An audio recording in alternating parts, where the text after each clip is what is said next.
الصحي يعني. المهم انا شخصيا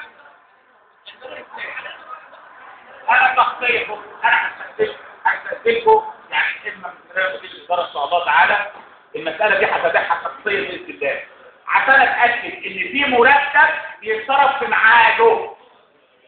واخد بالكم؟ في مرتب يتصرف في ميعاده. انا بقول لكم الليسته بتاعت البقال والراجل بتاع الجراج.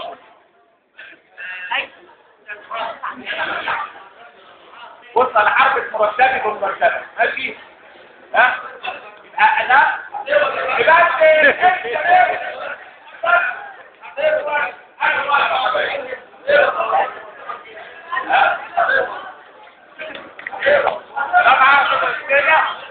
دول تقولي لو عملنا كده لو ربطت مرتين قدامه مش هنقدر. الكلام ده انت حضرتك احنا اولاد النهارده ان شاء الله تعالى، احنا اولاد النهارده متفقين ان دي حاجات اداريه بمشيئه الرحمن بتنظيم افضل باذن الله هيتم باذن الله تعالى ان شاء الله هتتم.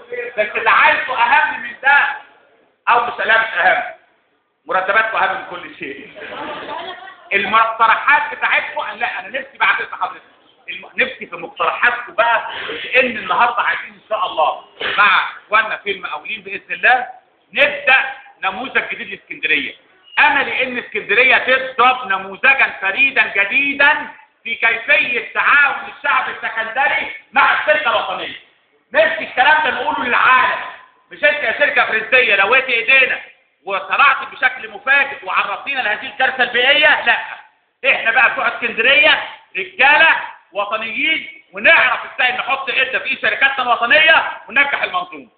واخدين بالكم؟ فانا نفسي اطلقوا العنان لافكاركم، مقترحات ازاي المنظومه منظمه من اول التعامل مع الاسره ازاي اللي موجوده في داخل البيت، واخدين بالكم، لحد ما نوصل لايه؟ لاخر المنظومه اللي هي عمليات الفرز في المخزن.